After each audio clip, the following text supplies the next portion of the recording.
this is my video DBQ about the miniskirt. Oh, and also, hey Mr. Gartland. If I look down at any point, it's just because I have my notes on my laptop in front of me. Alright, let's get into the DBQ. During World War II, there were more factories being built and manned in order to keep up with the equipment necessary for the war. As the war came to an end, numerous factories began manufacturing fabrics, which in turn led to the fuller skirts as can be seen in traditional cocktail dresses of the 1950s. As the 1960s came around, the miniskirt was invented and came to represent cultural changes in Europe. Although it did represent sexuality and a budding youth culture, it becomes clear that the creation of the miniskirt was most largely representative of the rise of consumerism during the 1960s.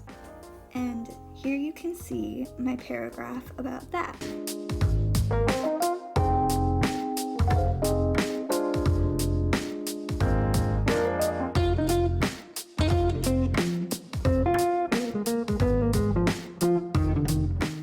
Let's talk about the miniskirt and sexuality. In 1960, the first oral contraceptive hit the market, leading to a culture of sexual exploration. In our first document, we see a 1965 Getty Images photo of an older man and a woman staring at a window selling sexual clothing and objects in New York City.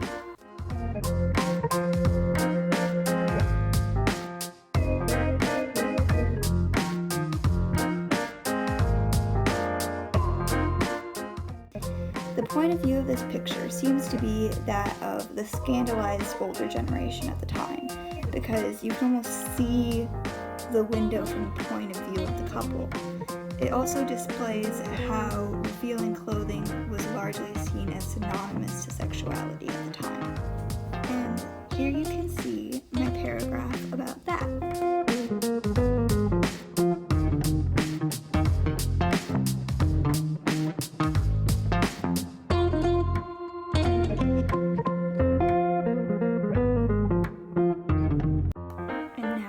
To the miniskirt and youth culture.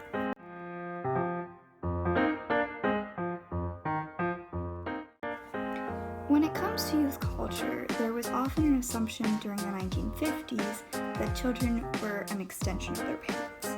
In our next document, this 1950s Getty Images photo shows a mother showing her daughter how to sew. They are dressed really similarly, and they even have really similar haircuts.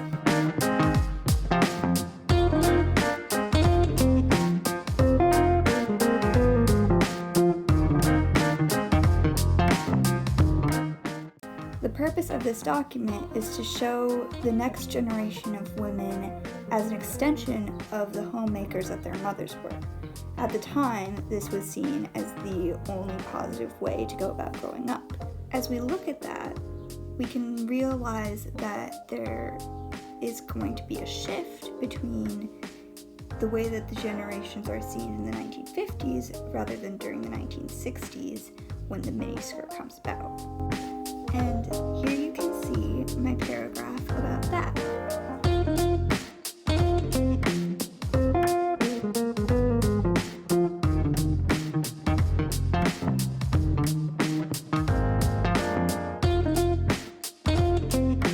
Document 3 is a short video by M2M Made to Measure, which explains the mod culture of young Londonites.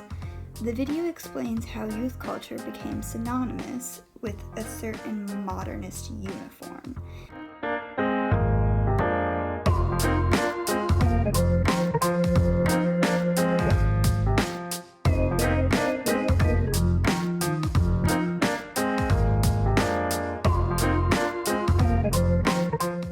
The video explains that the miniskirt invented by Mary Quant suited the aesthetic perfectly, citing the clean lines of the first miniskirts.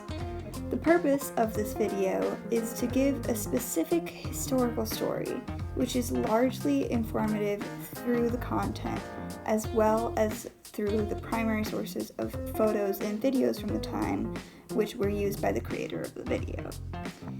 The video displays how important youth culture was in the formation of the miniskirt. And here you can see my paragraph about that.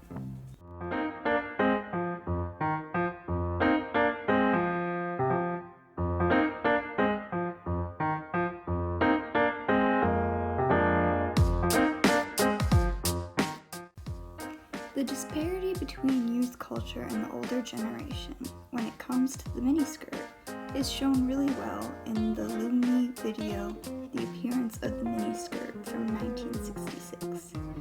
This video shows two young women walking down the street in miniskirts as older men scoff at them. Several of the women in the video later say that older women are rude to them for wearing short skirts.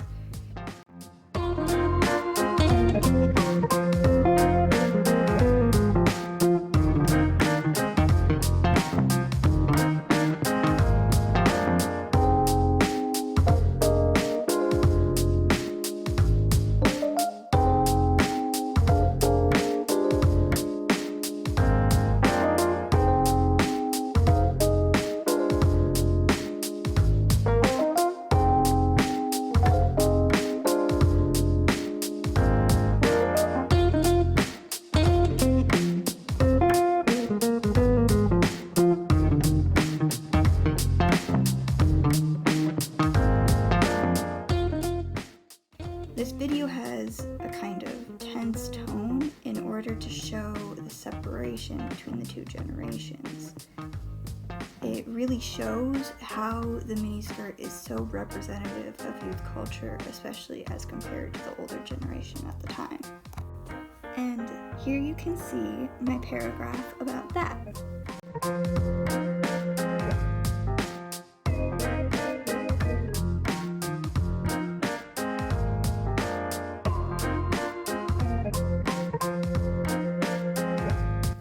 Let's talk about the miniskirt and consumerism.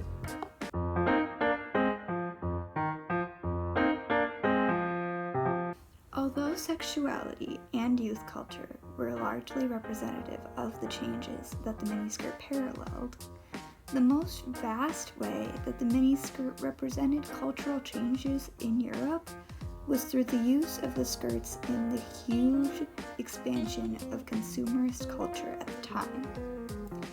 In the mid-1960s, the model Twiggy was photographed countless times in the straight-edged miniskirts, which made her almost synonymous with the new skirts. In the fifth document, a short timeline of Twiggy's career is explained, which allows a window into the explosive nature of the miniskirt through her modeling.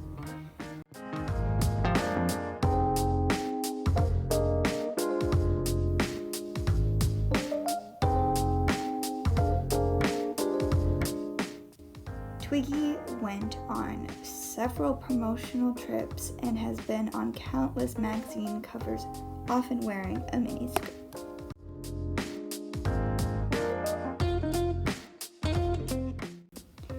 The document is the model's personal site and is descriptive for the purpose of explaining the model's past achievements.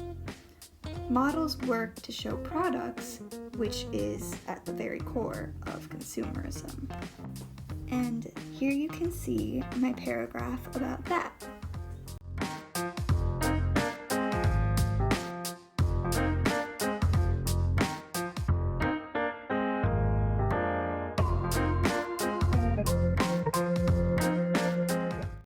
In a 1970s article by Bernadine Morris for the New York Times, she writes about how short skirts and dresses were becoming more popular, and not only amongst teenagers anymore.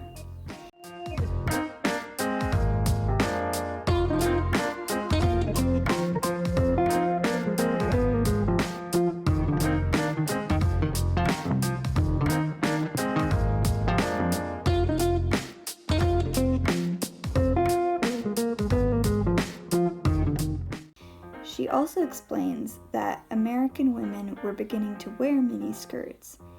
In fact, her point of view is that of American women, which gives an insight into the way that the popularity of the miniskirt was no longer just for young British moths. The fact that the style of miniskirts crossed the pond reflects the power of consumerism in Europe.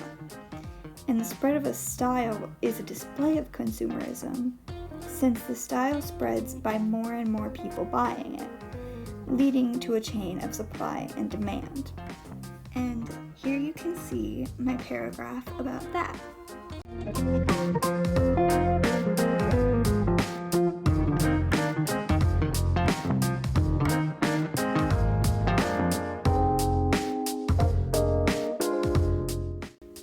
In the 2014 article by Leah Bourne, A History of the Miniskirt, How Fashion's Most Daring Hemline Came to Be, she describes when model Jean Shrimpton was seen in a miniskirt at the Melbourne Cup Carnival in Australia in 1965.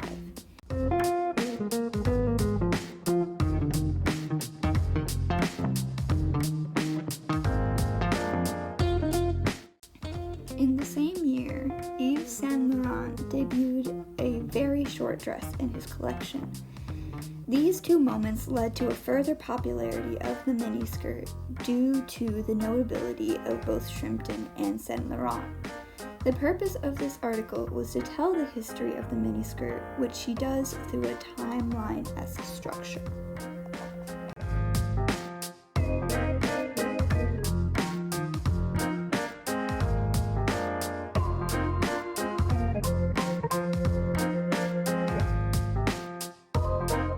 The miniskirt represented the power of consumerism rising in Europe, which was executed through well-known models and designers. And here you can see my paragraph about that.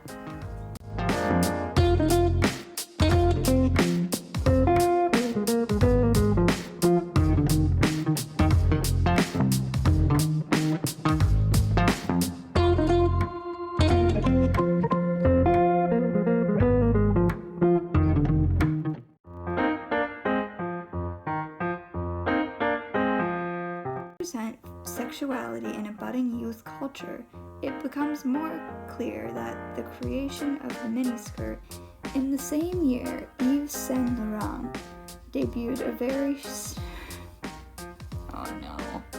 Several women later say that older women are skirt invented by Marie Quant. And as we look at that, we realize that